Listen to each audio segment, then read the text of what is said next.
A Igreja Católica levou quase 1800 anos para declarar oficialmente algo que muitos já acreditavam. Maria nasceu sem pecado original. Mas por que tanto tempo? O que aconteceu nos bastidores do Vaticano durante todos esses séculos? A resposta revela uma das disputas teológicas mais intensas da história do cristianismo. Desde o século IV, padres e bispos debatiam em salas fechadas. Alguns defendiam que Maria precisava ser completamente pura desde o primeiro momento de sua existência para carregar o Salvador.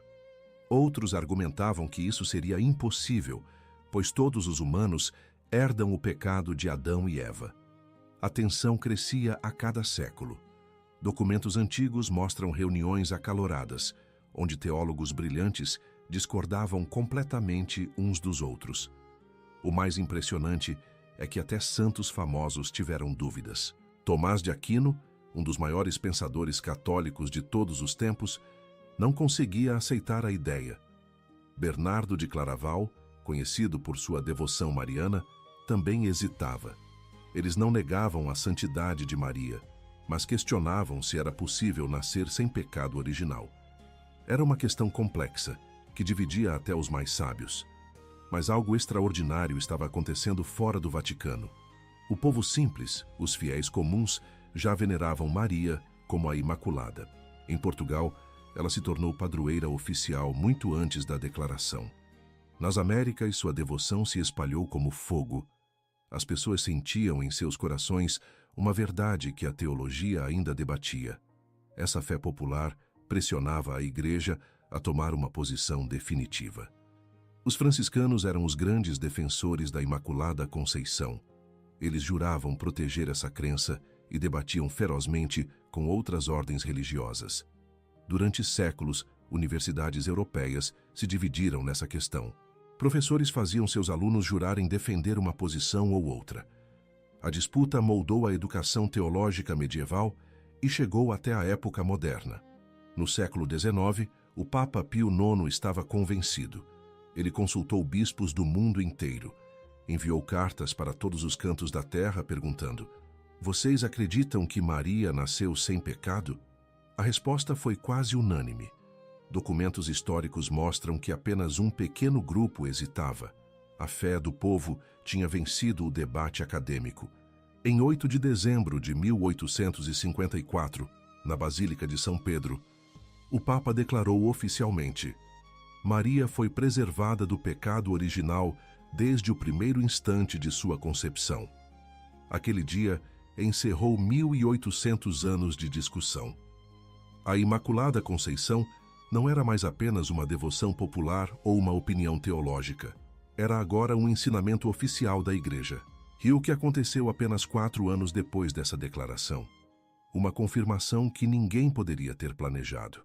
Mas essa é uma história para outro momento. Por enquanto, entenda isso.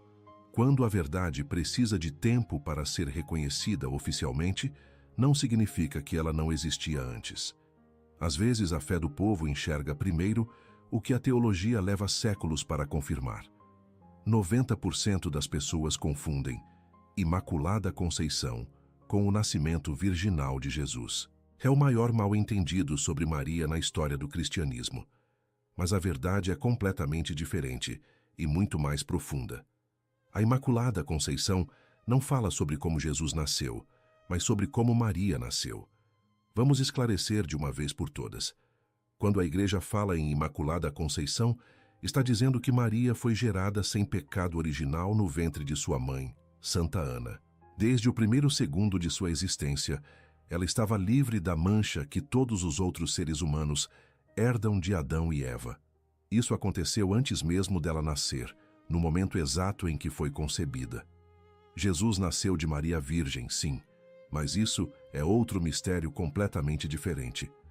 A confusão acontece porque as duas verdades envolvem Maria, mas falam de momentos distintos.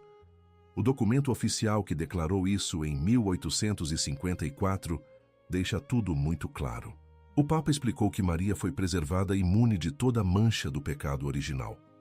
Ela não precisou ser purificada depois, como acontece com todas as outras pessoas através do batismo. Deus a preparou especialmente desde o início para ser a mãe do Salvador. Era como construir uma arca perfeita antes de colocar nela o tesouro mais precioso do universo. Mas por que isso era tão importante? A resposta está lá no começo da Bíblia, em Gênesis 3:15. Depois que Adão e Eva pecaram, Deus fez uma promessa misteriosa. Ele falou sobre uma mulher cujo descendente esmagaria a cabeça da serpente. Durante séculos, os estudiosos debateram quem seria essa mulher. Quando Jesus nasceu, ficou claro: era Maria. E se ela estava destinada a essa missão desde o princípio, fazia todo sentido que Deus a preparasse de forma especial. Pense assim: se você fosse receber um rei em sua casa, prepararia tudo com antecedência. Limparia cada canto, arrumaria cada detalhe. Deus fez algo parecido, mas infinitamente maior. Ele preparou Maria desde o primeiro instante para receber não um rei comum, mas o próprio Criador do universo feito homem. Essa preparação começou no momento de sua concepção, não depois. Por isso chamamos de Imaculada Conceição. A confusão é tão comum que até católicos praticantes se enganam. Muitos celebram 8 de dezembro achando que estão festejando algo sobre Jesus. Não estão. Estão celebrando o momento em que Deus começou a preparar a mulher que mudaria a história da humanidade. É sobre Maria ser criada sem pecado, não sobre ela dar à luz sem relação conjugal. São 2 presentes divinos diferentes para 2 momentos diferentes. Essa verdade transforma nossa forma de ver Maria. Ela não é apenas uma mulher que disse sim a Deus. Ela é a única pessoa na história que foi preparada desde o primeiro momento de existência para uma missão específica. Enquanto todos nós começamos a vida marcados pelo pecado original e precisamos do batismo para sermos purificados, Maria começou pura. Deus olhou para toda a história humana e escolheu um momento, um lugar, uma família. Naquele instante, quando Santa Ana gerou Maria, algo único aconteceu. A graça divina agiu antes do pecado original poder tocar aquela criança. E tudo isso foi feito pensando em você, em mim, em toda a humanidade que precisava de um Salvador. Maria foi o primeiro passo desse plano de amor. Compreender isso muda tudo. Não é apenas uma data no calendário ou uma doutrina complicada. É a prova de que Deus prepara tudo com cuidado quando quer fazer algo extraordinário na história.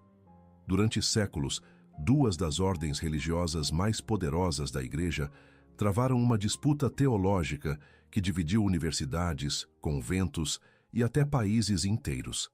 De um lado, os franciscanos defendendo com paixão absoluta que Maria nasceu sem pecado. Do outro, os dominicanos questionando essa possibilidade.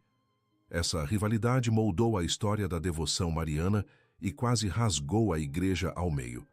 Tudo começou no século XIII, com um homem chamado João Duns Scotus, um frade franciscano de inteligência brilhante. Ele apresentou um argumento revolucionário que mudaria tudo. Scotus disse algo mais ou menos assim: se Cristo é o Redentor perfeito, então ele deveria ter o poder de preservar alguém do pecado antes mesmo que essa pessoa fosse tocada por ele. E quem melhor para receber essa graça especial do que sua própria mãe? Era lógica teológica pura. Deus não apenas perdoava o pecado de Maria depois, mas a protegia dele desde o início. Os franciscanos abraçaram essa ideia com força total. Os dominicanos, seguidores de Tomás de Aquino, tinham outra visão. Eles argumentavam que se Maria não tivesse pecado original, ela não precisaria de redenção. E se não precisasse de redenção, Cristo não seria seu Salvador. Para eles, isso diminuía a universalidade da salvação trazida por Jesus. Não era má vontade contra Maria, era uma questão de como entender a obra redentora de Cristo. Essa diferença de interpretação causou debates acalorados que duraram gerações. A disputa ficou tão intensa que os franciscanos começaram a fazer juramentos solenes. Quando um homem se tornava frade franciscano, ele jurava defender a Imaculada Conceição com todas as suas forças. Era parte da identidade da ordem. Eles viam isso como proteger a honra de Maria e a verdade divina. Em universidades medievais como Oxford, Paris e Salamanca, professores franciscanos exigiam que seus alunos fizessem o mesmo juramento. Quem se recusasse enfrentava consequências sérias. Nas ruas das cidades europeias, essa rivalidade acadêmica se transformava em algo visível. Franciscanos pregavam sermões inflamados, defendendo que Maria foi preservada do pecado desde o primeiro instante. Dominicanos respondiam com seus próprios sermões, explicando por que isso era teologicamente problemático. Documentos históricos mostram que, em algumas cidades, as duas ordens quase entraram em conflito físico por causa dessa questão. A devoção popular se dividia entre os dois lados. O debate não era apenas teórico.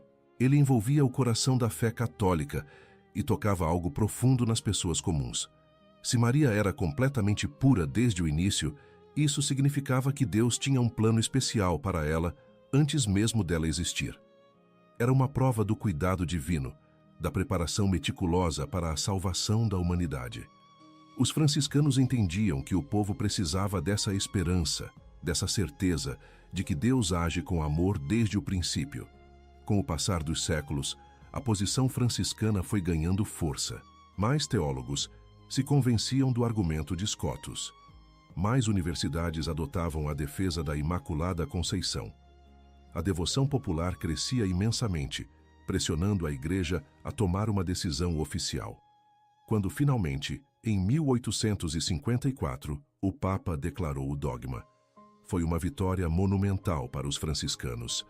Séculos de defesa apaixonada, de debates intensos, de juramentos cumpridos. Tudo levou àquele momento histórico. A disputa teológica tinha terminado, mas deixou um legado importante. Mostrou que a verdade às vezes precisa ser defendida com coragem e persistência, mesmo quando grandes mentes discordam. E no final, a fé do povo e a lógica da graça divina prevaleceram sobre todas as dúvidas acadêmicas. 4 anos depois da Igreja declarar oficialmente o dogma, algo extraordinário aconteceu em uma pequena cidade no sul da França. Uma menina de 14 anos, pobre e analfabeta, viu uma mulher vestida de branco que disse palavras impossíveis. Eu sou a Imaculada Conceição. Como uma camponesa que mal sabia ler poderia conhecer um termo teológico tão complexo? A resposta mudou milhões de vidas. Bernadette Soubirous vivia em condições miseráveis. Sua família ocupava uma antiga prisão abandonada porque não tinha dinheiro para alugar uma casa decente. Ela sofria de asma crônica e nunca tinha frequentado a escola direito. No dia 11 de fevereiro de 1858, ela foi coletar lenha perto de uma gruta chamada Massabielle. Foi ali que tudo começou. Uma luz brilhante apareceu e dentro dela, uma senhora de beleza indescritível sorriu para ela. Bernadette ficou paralisada sem entender o que estava acontecendo. As aparições se repetiram 18 vezes entre fevereiro e julho daquele ano. A senhora pedia para Bernadette cavar o chão com as mãos. De repente, água começou a brotar ali onde não havia nada antes. Aquela água se tornaria famosa no mundo inteiro pelos milagres documentados de cura. Mas o momento mais impressionante veio no dia 25 de março. A senhora finalmente revelou quem era. Bernadette perguntou seu nome várias vezes e na última vez a resposta veio clara. Que Soy era Imaculada Concepció, em dialeto local. Eu sou a Imaculada Conceição. Bernadette correu até o padre da cidade e repetiu as palavras exatamente como tinha ouvido. O padre ficou chocado. Uma menina analfabeta, que nunca tinha estudado teologia, acabava de pronunciar o termo técnico que o Vaticano tinha usado apenas 4 anos antes. Ela nem sabia o que aquilo significava. Quando perguntaram, Bernadette disse que nunca tinha escutado essas palavras na vida. Foi nesse momento que o padre entendeu. Aquilo não podia ser invenção de uma criança. Era algo real, algo sobrenatural. A Igreja não acreditou imediatamente. Investigações rigorosas começaram. Médicos examinaram Bernadette procurando sinais de doença mental ou fraude. Teólogos a interrogaram, tentando encontrar contradições em sua história. Autoridades civis tentaram provar que era tudo mentira. Mas Bernadette nunca mudou seu relato. Ela repetia os mesmos detalhes com simplicidade desarmante. Não pedia dinheiro, não buscava fama. Só queria que as pessoas acreditassem no que ela tinha visto. Os milagres começaram a acontecer naquela água que tinha brotado do chão. Pessoas com doenças consideradas incuráveis mergulhavam na fonte e saíam completamente curadas. A igreja criou uma comissão médica especial em Lourdes para investigar cada caso. Até hoje, essa comissão examina milhares de alegações de cura. Apenas as que não têm absolutamente nenhuma explicação científica são declaradas milagres autênticos. Já foram reconhecidos oficialmente dezenas de milagres médicos impossíveis. A conexão era impossível de ignorar. Em 1854, o Papa declarou o dogma da Imaculada Conceição em Roma. Em 1858, Maria aparece na França e confirma com suas próprias palavras: "Eu sou a Imaculada Conceição." Não era apenas uma visão ou um sonho, era uma validação celestial de uma verdade que a Igreja tinha demorado 1800 anos para declarar oficialmente. O céu estava respondendo à terra. Hoje, Lourdes recebe milhões de peregrinos todo ano. Pessoas de todos os continentes vão até aquela gruta buscar cura interior, paz e renovação espiritual. A água continua jorrando, a fé continua se espalhando, os milagres documentados continuam acontecendo. Se você conhece alguém que precisa de um milagre, de uma transformação pessoal profunda, de esperança renovada em meio ao sofrimento, compartilhe esta história. A Imaculada, que apareceu para uma menina pobre em 1858, continua intercedendo por nós hoje.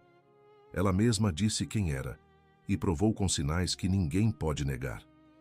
24 anos antes da Igreja declarar oficialmente o dogma, uma freira francesa recebeu uma visão que mudaria a história da devoção mariana. O detalhe mais impressionante: a medalha que ela criou já trazia a frase exata: "Ó Maria concebida sem pecado, rogai por nós que recorremos a vós." Como isso era possível se a Igreja ainda não tinha se pronunciado oficialmente sobre o assunto? Catherine Labouré era uma jovem noviça das Filhas da Caridade em Paris. Na noite de 18 para 19 de julho de 1830, ela foi despertada por uma criança misteriosa que a levou até a capela do convento. Ali, sentada na cadeira do diretor espiritual, estava a Virgem Maria em pessoa. A conversa durou 2 horas. Maria falou sobre o futuro da França, sobre sofrimentos que viriam e sobre uma missão específica para Catherine. Meses depois, em novembro daquele mesmo ano, Maria apareceu novamente. Dessa vez mostrou a Catherine uma visão detalhada, uma medalha oval com sua imagem de pé sobre um globo esmagando uma serpente. Ao redor da figura, as palavras brilhavam em letras douradas: "Ó Maria concebida sem pecado, rogai por nós que recorremos a vós." No verso da medalha, a letra M entrelaçada com uma cruz cercada por 12 estrelas, e abaixo 2 corações, um coroado de espinhos e outro atravessado por uma espada. Cada símbolo tinha significado profundo. Catherine contou tudo ao seu confessor, o padre Aladel. Ele ficou cético no começo, mas a insistência da jovem freira e os detalhes precisos da visão o convenceram. Com permissão cautelosa da Igreja, as primeiras medalhas foram cunhadas em 1832. A reação foi imediata e explosiva. Em apenas 3 anos, mais de 1 milhão de medalhas já circulavam pela França. As pessoas relatavam conversões extraordinárias, proteções em momentos de perigo e curas inexplicáveis. O povo começou a chamar aquele objeto de medalha milagrosa. Mas havia um problema sério. A frase na medalha afirmava categoricamente que Maria foi concebida sem pecado. Isso ainda não era doutrina oficial da Igreja. Lembre-se, estávamos em 1830 e o dogma só seria declarado em 1854. Alguns teólogos exigiram que a produção fosse interrompida. Como permitir que milhões de pessoas usassem uma medalha com uma afirmação teológica que ainda estava em debate? A Igreja precisou investigar profundamente antes de dar a aprovação completa. As investigações levaram anos. Examinaram Catherine, Estudaram os relatos de milagres, analisaram cada detalhe da visão. Testemunhos de conversões impressionantes chegavam de toda parte. Um banqueiro judeu ateu se converteu após usar a medalha e ver sua esposa curada de doença grave. Histórias como essa se multiplicavam aos milhares. A devoção popular estava confirmando através de frutos concretos o que a teologia ainda debatia. Em 1836, a Igreja deu aprovação oficial para a medalha. O mais extraordinário é a sequência dos eventos. 1830. Maria mostra a medalha com a frase sobre ser concebida sem pecado. 1854. A Igreja declara oficialmente o dogma da Imaculada Conceição. 1858. Maria aparece em Lourdes e confirma: "Eu sou a Imaculada Conceição." Era como se o céu estivesse preparando a humanidade passo a passo, deixando sinais claros antes da declaração oficial. Até hoje, centenas de milhões de medalhas milagrosas foram distribuídas pelo mundo. Pessoas de todas as religiões, até quem não tem fé católica, relatam proteção e paz interior ao usar aquele pequeno objeto. Catherine Labouré viveu mais 50 anos após as aparições, trabalhando humildemente como cuidadora de idosos. Ela nunca buscou reconhecimento e pediu segredo sobre sua identidade. Só após sua morte em 1876, o mundo soube que aquela freira simples tinha sido a escolhida para trazer a medalha milagrosa ao mundo. A medalha que chegou antes do dogma oficial continua mudando vidas. É um sinal concreto de que a Imaculada cuida de cada um de nós com devoção maternal profunda, oferecendo proteção, intercessão poderosa e graça divina para quem recorre a ela com fé sincera. No manto de um índio mexicano está impressa uma imagem que a ciência não consegue explicar. Deveria ter desaparecido há 500 anos, mas continua intacta. E os símbolos naquela imagem apontam diretamente para a Imaculada Conceição de uma forma que nenhum pintor humano poderia ter planejado. Esta é a história de Guadalupe, a prova material mais impressionante da Imaculada. Juan Diego era um indígena convertido ao cristianismo que vivia nos arredores da cidade do México. Na manhã de 9 de dezembro de 1531, ele caminhava até a igreja quando ouviu música celestial vindo do topo do cerro de Tepeyac. Subiu correndo e encontrou uma mulher de beleza radiante, com pele morena como a dele, falando em sua própria língua náhuatl. Ela pediu que uma igreja fosse construída naquele lugar e se identificou como a mãe do verdadeiro Deus. Juan Diego levou a mensagem ao bispo, mas não foi acreditado. 3 dias depois, em 12 de dezembro, a senhora apareceu novamente. Ela pediu que Juan Diego colhesse rosas no topo do cerro, coisa impossível já que era inverno, e aquela terra árida nunca produzia flores. Mas quando ele subiu, encontrou rosas de castela frescas e perfumadas. Colocou as flores em seu manto de tecido rústico chamado tilma e levou ao bispo. Quando abriu o manto diante da autoridade eclesiástica, as rosas caíram no chão e todos ficaram paralisados. Na tilma estava impressa a imagem perfeita da mulher que tinha aparecido. A imagem trazia símbolos específicos que qualquer estudioso da Bíblia reconhece. A mulher está vestida de sol, com a lua sob seus pés e uma coroa de estrelas sobre a cabeça. Isso vem diretamente do livro do Apocalipse, capítulo 12, versículo 1. A tradição católica interpreta aquela mulher como Maria, a Imaculada Conceição, a que foi preservada do pecado desde o início. Cada detalhe da imagem de Guadalupe reforça essa verdade. Ela não toca o chão diretamente. Está suspensa, separada da terra caída pelo pecado. O anjo aos seus pés segura o manto como quem carrega algo precioso e intocado. Cientistas de várias áreas estudaram a tilma ao longo dos séculos. Em 1976, oftalmologistas descobriram algo extraordinário nos olhos da imagem. Usando ampliação fotográfica de alta resolução, encontraram refletidas nas pupilas as figuras de pessoas, incluindo, aparentemente, o próprio Juan Diego. Isso segue as leis da óptica para reflexos em olhos humanos, algo impossível de ser pintado em 1531. A NASA examinou amostras do tecido e confirmou: não há traços de pinceladas, não há camada de preparação que pintores normalmente usariam. A imagem simplesmente está ali, sem explicação técnica. O material da tilma é outro mistério. Tecido de fibra de agave daquele tipo deveria durar no máximo 20 anos antes de se decompor completamente. Estamos há quase 500 anos e o tecido permanece intacto, com cores vibrantes.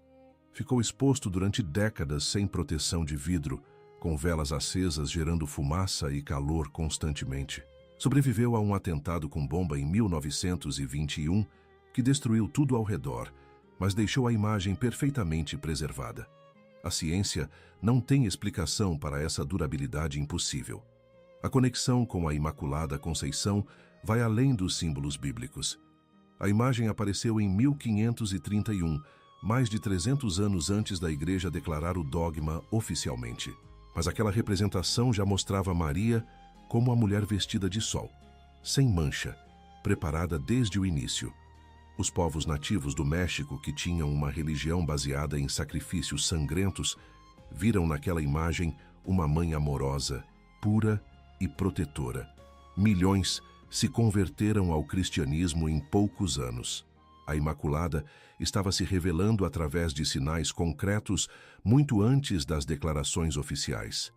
Guadalupe permanece como prova material de algo que transcende a compreensão humana.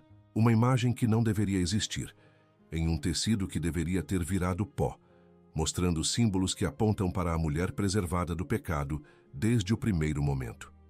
Cientistas continuam estudando, céticos continuam questionando, mas a tilma continua lá, desafiando todas as explicações naturais. É como se a Imaculada tivesse deixado sua fotografia impressa milagrosamente para que ninguém duvidasse. Ela foi preparada especialmente, preservada completamente, escolhida desde o princípio. E essa escolha divina tinha um propósito: trazer ao mundo o Salvador que libertaria a humanidade inteira. Nos arquivos privados do Vaticano existem cartas, diários e documentos que revelam algo surpreendente. Alguns dos papas mais importantes da história tinham uma devoção pessoal profunda à Imaculada Conceição. Não era apenas política eclesiástica ou teologia acadêmica. Era fé vivida, experiências espirituais intensas e decisões históricas tomadas sob a proteção daquela que nasceu sem pecado. Pio IX, o Papa que declarou o dogma em 1854, viveu experiências místicas que o convenceram dessa verdade. Documentos revelam que ele tinha visões, durante suas orações, onde sentia a presença maternal de Maria. Não eram alucinações ou sonhos comuns, eram momentos de clareza espiritual, onde ele recebia força interior para enfrentar as crises políticas que ameaçavam destruir o poder temporal da Igreja. Antes de declarar oficialmente o dogma, ele passou noites inteiras em oração pedindo confirmação. A certeza que recebeu não vinha apenas de estudos teológicos, mas de uma convicção profunda do coração. João Paulo II tinha uma história ainda mais impressionante com a Imaculada. No dia 13 de maio de 1981, ele foi baleado na Praça de São Pedro por um assassino profissional. As balas atingiram órgãos vitais. Ele perdeu muito sangue. Os médicos não acreditavam que sobreviveria. Mas João Paulo II atribuiu sua salvação diretamente à Imaculada Conceição. Ele percebeu que o atentado aconteceu exatamente no dia de Nossa Senhora de Fátima, 13 de maio. Para ele não era coincidência, era proteção divina através da intercessão de Maria. Depois de se recuperar, ele visitou Fátima e colocou uma das balas que o atingiram na coroa da imagem da Virgem que fica no santuário. Esse mesmo Papa fez algo que poucos conhecem. Ele consagrou o mundo inteiro à Imaculada Conceição em momentos críticos da história. Durante a Guerra Fria, quando a ameaça nuclear pairava sobre a humanidade, ele levou a sério o pedido que Maria tinha feito em Fátima sobre a consagração da Rússia. Em 1984, realizou uma cerimônia solene no Vaticano, consagrando especialmente aquela nação que vivia sob regime ateu. Anos depois, A União Soviética se desintegrou pacificamente, algo que nenhum analista político tinha previsto. João Paulo II via nisso a mão da Imaculada mudando o curso da história. Bento XV, Papa durante a Primeira Guerra Mundial, também recorreu à Imaculada em desespero. A Europa estava sendo destruída pela guerra mais sangrenta já vista até então. Milhões de jovens morriam nas trincheiras. Famílias inteiras eram devastadas. Em meio àquele horror, Bento XV consagrou todos os combatentes à proteção da Imaculada Conceição. Ele escreveu cartas pessoais aos líderes mundiais implorando paz, e em cada carta mencionava sua confiança na intercessão de Maria. Seus diários privados revelam um homem quebrantado pelo sofrimento humano, mas que encontrava esperança renovada na devoção àquela que foi preservada de todo o mal desde o início. Esses papas não eram homens ingênuos ou supersticiosos. Eram intelectuais brilhantes, diplomatas experientes, líderes de milhões de católicos. Mas em seus momentos mais difíceis, quando o peso do mundo estava sobre seus ombros, eles recorriam à Imaculada como filhos recorrem a uma mãe. Não era fraqueza, era sabedoria espiritual profunda.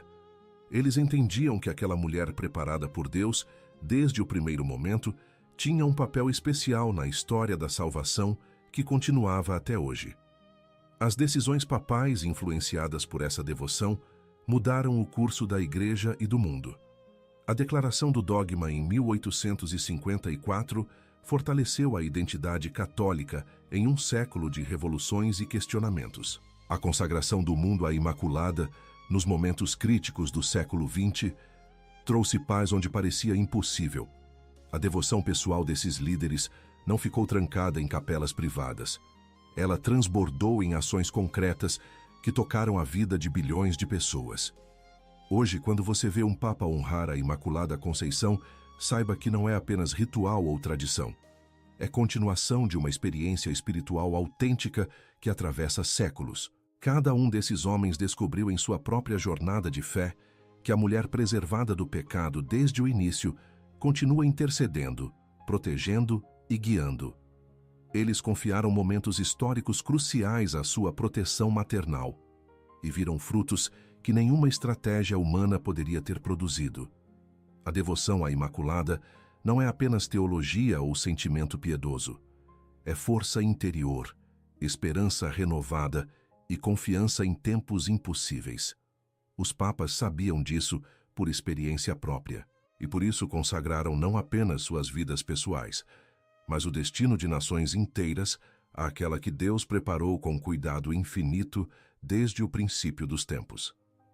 13 de maio de 1917. 3 crianças pastoras viram uma mulher vestida de branco mais brilhante que o sol aparecer sobre uma pequena árvore em Portugal. O que ela revelou naqueles 6 meses de aparições está diretamente conectado com a Imaculada Conceição, de uma forma que só ficou clara décadas depois. O terceiro segredo de Fátima, guardado no Vaticano por anos, falava especificamente sobre o papel da Imaculada no plano divino para a humanidade. Lúcia, Francisco e Jacinta eram crianças simples da vila de Aljustrel. Naquela primeira aparição, a senhora pediu que eles voltassem ali no dia 13 de cada mês até outubro. Ela se apresentou como a Senhora do Rosário, uma devoção profundamente ligada à vitória espiritual e à proteção maternal de Maria. Mas havia algo mais profundo. Aquela senhora irradiava pureza absoluta. As crianças descreviam uma luz que vinha dela, tão intensa que mal conseguiam olhar diretamente. Era a manifestação visível de alguém que nunca foi tocada pelo pecado, preservada e imaculada desde o início. Durante as aparições, a senhora revelou 3 segredos às crianças. Os 2 primeiros foram divulgados rapidamente. Uma visão terrível sobre o inferno e a previsão da Segunda Guerra Mundial. Mas o terceiro segredo ficou guardado, lacrado, escondido nos arquivos secretos do Vaticano por décadas. Quando finalmente foi revelado no ano 2000, o mundo descobriu algo impressionante. O segredo falava sobre perseguição à Igreja, sofrimento dos fiéis e um bispo vestido de branco que passaria por grande provação. Era uma profecia sobre João Paulo II.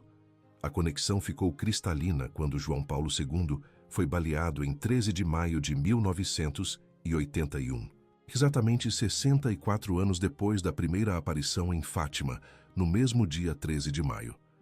O Papa percebeu imediatamente o significado. Ele leu o terceiro segredo completo e viu sua própria história descrita ali. Depois de se recuperar, viajou a Fátima em peregrinação de gratidão.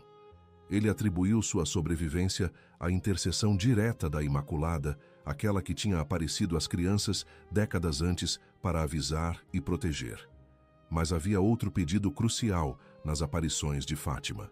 A senhora pediu a consagração da Rússia especificamente ao Imaculado Coração de Maria. Não era qualquer consagração genérica. Era um ato específico ligado à Imaculada Conceição. A Rússia estava sob regime comunista ateu, que perseguia violentamente os cristãos. Milhões de pessoas de fé viviam em medo constante. A promessa feita em Fátima era clara. Se a consagração fosse feita, a Rússia se converteria e haveria paz. Se não, o mundo sofreria guerras terríveis. João Paulo II levou esse pedido extremamente a sério. Em 1984, ele realizou a cerimônia de consagração da Rússia ao Imaculado Coração de Maria. Uniu bispos do mundo inteiro naquele ato. Documentos do Vaticano mostram que ele consultou a irmã Lúcia, única vidente ainda viva, para garantir que estava fazendo exatamente o que tinha sido pedido. Poucos anos depois, o impossível aconteceu. O regime soviético começou a desmoronar. O Muro de Berlim caiu. Países inteiros conquistaram liberdade religiosa. A transformação aconteceu de forma pacífica, sem a guerra nuclear que todos temiam.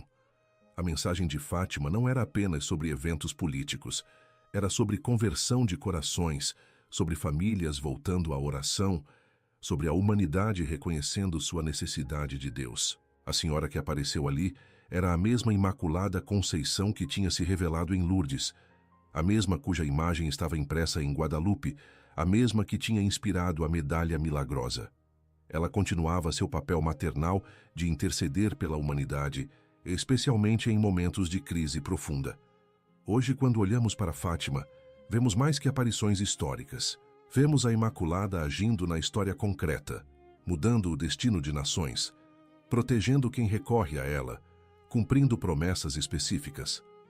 A conexão entre Fátima e a Imaculada Conceição é inseparável. Ela foi preparada desde o início não apenas para ser mãe de Cristo, mas para ser mãe espiritual de toda a humanidade. E como mãe, ela continua cuidando, avisando sobre perigos, oferecendo proteção e levando nossos pedidos até Deus. O segredo de Fátima revelou algo que sempre foi verdade.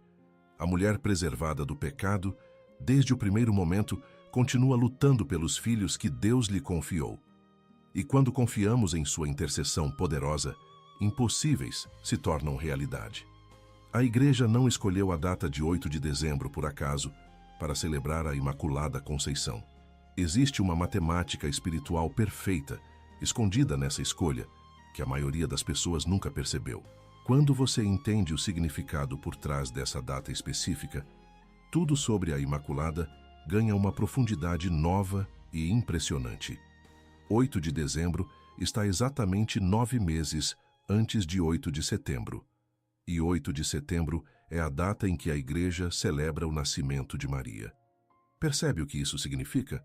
A Imaculada Conceição celebra o momento em que Maria foi gerada no ventre de sua mãe, Santa Ana.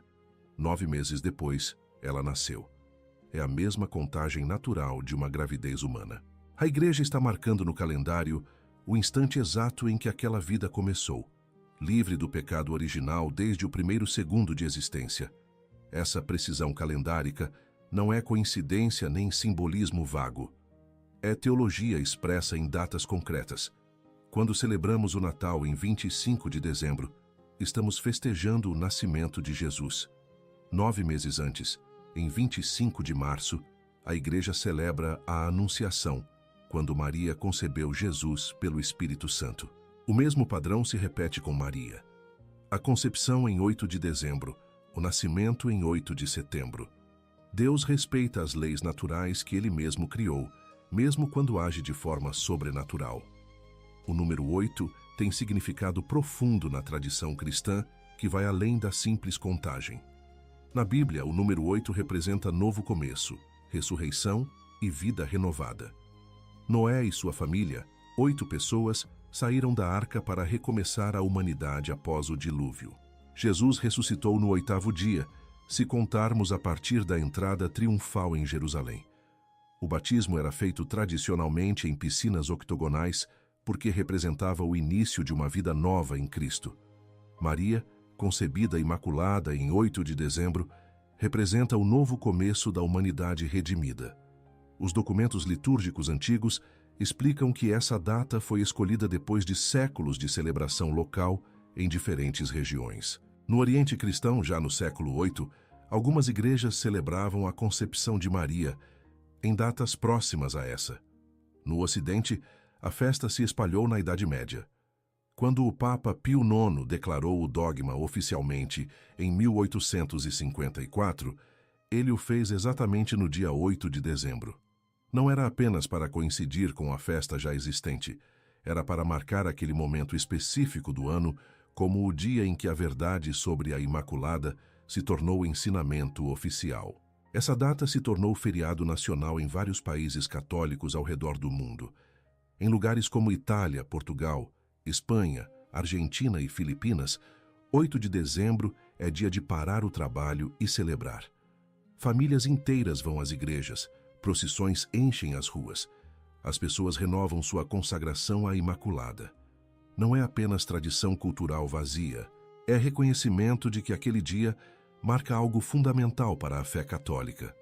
O momento em que Deus começou a preparar a mulher que traria o Salvador ao mundo. A escolha de 8 de dezembro também conecta a Imaculada Conceição com o Advento, o tempo de preparação para o Natal. A festa sempre cai durante essas semanas de espera pelo nascimento de Jesus. É como se o calendário litúrgico estivesse dizendo: antes de celebrar a vinda de Cristo, lembre-se de como Deus preparou sua mãe. Antes do Natal vem a Imaculada. Antes do Salvador nascer, a arca pura que o carregaria já estava sendo preparada. A ordem dos eventos no calendário reflete a ordem do plano divino. Quando você celebra 8 de dezembro agora, não está apenas repetindo uma tradição antiga. Está marcando o momento exato, há mais de 2000 anos, em que uma criança foi gerada sem pecado no ventre de sua mãe. Está reconhecendo que Deus age com precisão matemática até em questões espirituais. Está lembrando que 9 meses depois daquele dia, nasceu a mulher que mudaria toda a história humana. O calendário secreto da Imaculada revela algo lindo. Deus planeja tudo com cuidado perfeito. Ele não improvisa, não age aleatoriamente. Cada detalhe, até a data no calendário, tem propósito e significado profundo. E esse cuidado divino que preparou Maria desde o primeiro instante continua agindo hoje na vida de cada pessoa que confia em sua intercessão maternal. No livro do Apocalipse, capítulo 12, versículo 17, está escrito algo que muitos não percebem. Depois de descrever a mulher vestida de sol, o texto diz que o dragão ficou furioso com ela e saiu para fazer guerra contra os outros filhos dela. A igreja interpreta essa mulher como Maria, a Imaculada Conceição. E os outros filhos? Somos nós. Isso significa que o mistério da Imaculada não parou em eventos históricos passados. Continua agora, hoje, neste exato momento. Aparições marianas continuam acontecendo ao redor do mundo no século XXI. Algumas estão sob investigação rigorosa da Igreja, outras já foram aprovadas localmente. Em Medjugorje, na Bósnia, desde 1981, pessoas relatam ver Maria regularmente. Em Kibeho, Ruanda, aparições nos anos 80 foram oficialmente reconhecidas. O padrão se repete. Maria se apresenta como aquela que intercede, protege e chama à conversão. E em muitas dessas mensagens, ela se identifica especificamente com títulos ligados à sua Imaculada Conceição. Testemunhos documentados de transformação pessoal através da devoção à Imaculada continuam chegando. pessoas em vícios destrutivos que encontraram força interior para se libertar. Famílias divididas por anos que se reconciliaram depois de consagração ao Imaculado Coração de Maria. Diagnósticos médicos considerados terminais que reverteram sem explicação científica após peregrinações a santuários marianos. Não são lendas antigas, são relatos verificáveis de homens e mulheres comuns vivendo no mundo contemporâneo. A promessa continua válida. Quem foi preparada desde o primeiro momento para ser mãe de Deus, também foi preparada para ser mãe espiritual de toda a humanidade. Ela oferece proteção especial porque foi preservada de todo o mal. Ela entende nossas lutas porque viveu como ser humano completo, com tentações e dificuldades reais, mas sem nunca cair em pecado. Ela intercede com poder único porque está mais próxima de Cristo do que qualquer outro ser criado. Não é magia nem superstição. É consequência lógica de quem ela é e do papel que Deus lhe deu.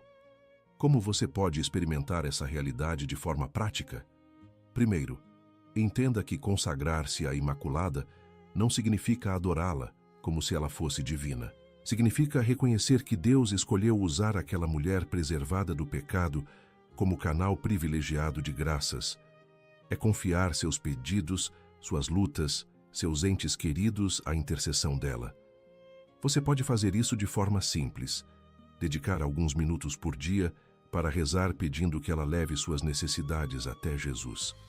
Não precisa de fórmulas complicadas nem rituais elaborados. Existem consagrações formais, como a consagração de 33 dias, baseada nos escritos de São Luís de Montfort. Existem orações tradicionais como a Salve Rainha, que reconhecem Maria como advogada e mãe de misericórdia. Mas a essência é simples. Confie a ela suas impossibilidades. Aquela que foi gerada sem pecado, que disse sim a Deus mesmo sem entender tudo, que permaneceu fiel até o fim, essa mesma mulher continua cuidando dos filhos que Cristo lhe confiou da cruz. E ela age com o coração de mãe que conhece profundamente as dores humanas. O mistério da Imaculada Conceição não é apenas doutrina teológica para ser estudada. É realidade espiritual para ser vivida. Quando você entende que Deus preparou aquela mulher com cuidado infinito desde o primeiro instante, você percebe o valor que Ele dá à preparação, à pureza de intenção, ao propósito de vida bem definido. Quando você vê como ela respondeu à sua vocação com coragem absoluta, você encontra inspiração para responder à sua própria chamada. Quando você descobre como papas confiaram momentos históricos à sua proteção e viram impossíveis se tornarem realidade, você ganha esperança renovada para suas próprias batalhas. Deixe nos comentários. Qual destes mistérios mais tocou seu coração? Foi a confirmação em Lourdes, a medalha milagrosa que antecipou o dogma, os símbolos impossíveis de Guadalupe, a consagração que mudou nações em Fátima? E se você tem um pedido especial, uma conversão que parece impossível, uma cura que precisa acontecer, uma família que precisa de união, confie a Imaculada Conceição. Ela foi preservada do pecado desde o primeiro momento justamente para isso. Ser canal perfeito da graça divina para todos nós que lutamos diariamente. O mistério continua. A intercessão é real. A transformação pessoal está disponível. E tudo isso porque há 2000 anos, em um momento específico do tempo, Deus começou a preparar a mulher que mudaria tudo. Essa preparação, esse cuidado divino infinito, continua agindo hoje em quem abre o coração para receber.